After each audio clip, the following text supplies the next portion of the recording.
श्री सीताराम। शिखावस्थी के चैनल में आप सभी का स्वागत है। मैं हूं शिखावस्थी। आज का मेरा वीडियो पौष मास की कृष्ण पक्ष की एकादशी तिथि, जिसे सफला एकादशी के नाम से जाना जाता है, से संबंधित है।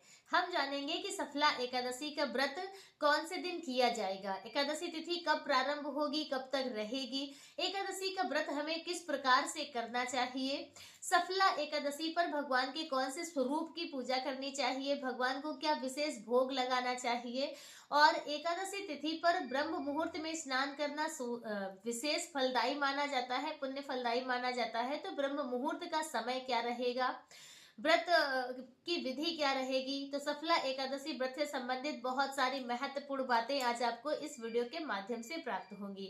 वीडियो यदि अच्छा लगे तो वीडियो को लाइक जरूर कीजिए। आपका एक लाइक हमारे लिए बहुत महत्वपूर्ण होता है, तो प्लीज वीडियो को लाइक जरूर किया कीजिए।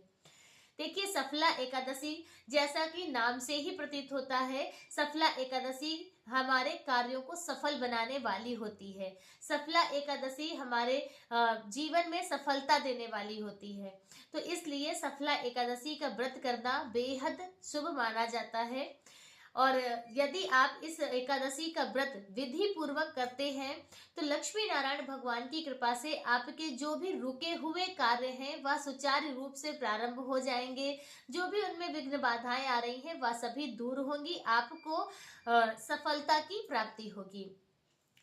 सफला एकादशी का व्रत वर्ष 2025 में कौन से दिन रखा जाएगा, चलिए वह जान लेते हैं। तो देखिए, एकादशी तिथि प्रारंभ हो जाएगी 14 दिसंबर को शाम को 4:49 से, और एकादशी तिथि पूर्ण होगी 15 दिसंबर की रात्रि में 9:15 पर। तो उदय तिथि का मान रखते हुए सफला एकादशी का व्रत वर्ष 2025 में 15 दिसंबर 2025 दिन सोमवार को रखा जाएगा। अब हम जान लेते हैं कि हमें एकादशी का व्रत किस प्रकार से करना चाहिए। तो देखिए, एकादशी का व्रत 3 दिनों का होता है।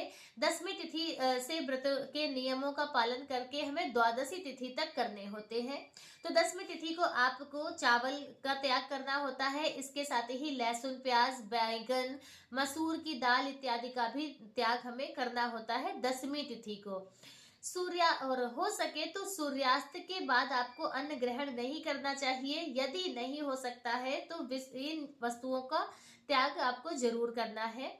भूमि का शयन करते हैं, पूर्ण ब्रह्मचर्य का पालन करते हुए एकादशी तिथि को सुबह ब्रह्म मुहूर्त में स्नान करके फिर अपना व्रत प्रारंभ करते हैं। तो ब्रह्म मुहूर्त का समय क्या रहेगा, चलिए वह जान लेते हैं। तो सफला एकादशी के दिन ब्रह्म मुहूर्त रहेगा सुबह 5:17 से 6:12 पर। 6:12 तक ब्रह्म मुहूर्त का समय रहेगा, और ब्रह्म मुहूर्त में स्नान करना एकादशी के दिन विशेष फलदायी माना जाता है। और यदि आप लक्ष्मी प्राप्ति करना चाहते हैं तो एकादशी तिथि पर आंवले का चूर्ण या आंवले का रस डालकर स्नान करें, माता लक्ष्मी का विशेष आशीर्वाद आपको प्राप्त होगा। और यह जो नियम उपाय होते हैं, तो यह ऐसा नहीं कि एक ही एकादशी पर आपने आंवले के रस से स्नान किया और आपको लक्ष्मी की प्राप्ति हो गई, तो ऐसा नहीं होता है। कई दिनों तक, कई एकादशियों में जब आप करेंगे तब आपको उसका प्रभाव महसूस होता है, उसका अनुभव आपको होता है। तो यदि आप लक्ष्मी माँ की कृपा प्राप्त करना चाहते हैं तो प्रत्येक एकादशी तिथि पर बस ध्यान रखिएगा कि वह एकादशी रविवार या मंगलवार की नहीं होनी चाहिए, क्योंकि रविवार को हम आंवले का प्रयोग नहीं करते हैं। अन्य एकादशियों में आंवले का रस या आंवले के चूर्ण से स्नान करने से लक्ष्मी की प्राप्ति होती है। स्कंद पुराण के अनुसार ऐसी मान्यता है। तो आप ब्रह्म मुहूर्त में स्नान करें। स्नान के बाद सर्वप्रथम आपको अपने व्रत का संकल्प लेना है। अपने घर में, पूरे घर में आपको गंगा जल का छिड़काव करना चाहिए। मुख्य द्वार की साफ सफाई करके अपने मुख्य दरवाजे पर स्वास्तिक का चिन्ह बनाना चाहिए। सूर्य भगवान को अर्घ्य देकर, और फिर आपको अपने घर जो भी आपके पास श्री विग्रह हो, आप उनकी विधिवत पूजा अर्चना करें। जो पुण्यमय तिथियां होती हैं, जैसे एकादशी है, पूर्णिमा है, अमावस्या है, इन दिनों में हमें प्रयास करना चाहिए कि भगवान का पंचामृत अभिषेक करें। यदि आप पंचामृत अभिषेक नहीं कर सकते हैं तो आप गंगा जल से उनका अभिषेक जरूर करें। भगवान का अभिषेक करें, और फिर भगवान विष्णु की इस एकादशी पर विशेष रूप से पूजा होती है। भगवान के श्री हरि नारायण स्वरूप की पूजा सफला एकादशी पर की जाती है। तो लक्ष्मी नारायण भगवान की आपको पूजा करनी है। उन्हें पीला चंदन का टीका करें, पीले पुष्प अर्पित करें और लक्ष्मी माता को लाल रंग की वस्तुएं अर्पित करें। एकादशी महात्म्य जरूर सुने। कहते हैं कि यदि आप एकादशी महात्म्य नहीं सुनते हैं तो आपका व्रत अधूरा माना जाता है।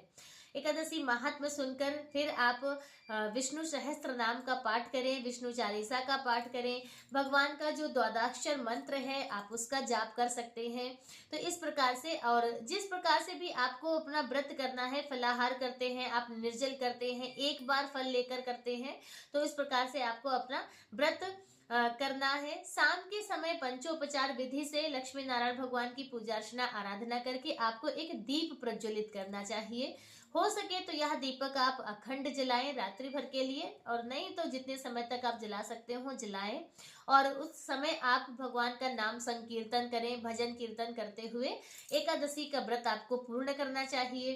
द्वादशी वाले दिन सुबह सवेरे स्नान आदि करके लक्ष्मी नारायण भगवान की पंचोपचार विधि से पूजा अर्चना करें। जो नित्य आपकी पूजा हो वह आप उस पूजा को करके और फिर व्रत का पारण करते हैं।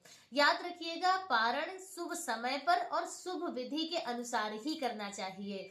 यदि आप सही तरीके से सही विधि के अनुसार पारण करते हैं तो जो भी त्रुटियां आपके एकादशी व्रत में हो जाती हैं तो वह जो भी अपराध हो जाते हैं वह सभी भगवान उन्हें क्षमा करते हैं। तो इसलिए पारण भी हमें सही समय पर और सही विधि के अनुसार ही करना चाहिए। तो एकादशी व्रत का पारण सदैव सूर्योदय के बाद ही करना चाहिए। तो सूर्योदय के बाद आप अपने व्रत का पारण करें। पारण करने के समय आप अपने हाथ में थोड़ा सा जल, तुलसी का दल और थोड़े से अक्षत यानी कि चावल के दाने रख कर और फिर भगवान को प्रणाम करके अन्न का दान इत्यादि करने के बाद फिर आपको व्रत का पारण करना है। तो आप इन सभी वस्तुओं को निगल कर और फिर आपके व्रत का पारण हो जाता है।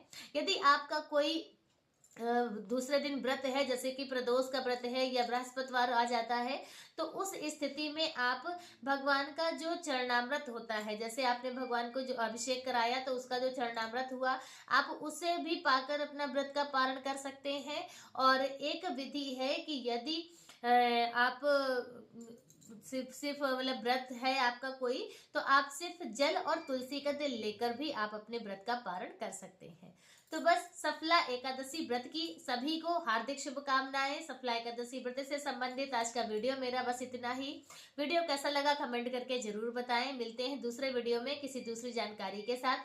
तब तक के लिए श्री सीताराम।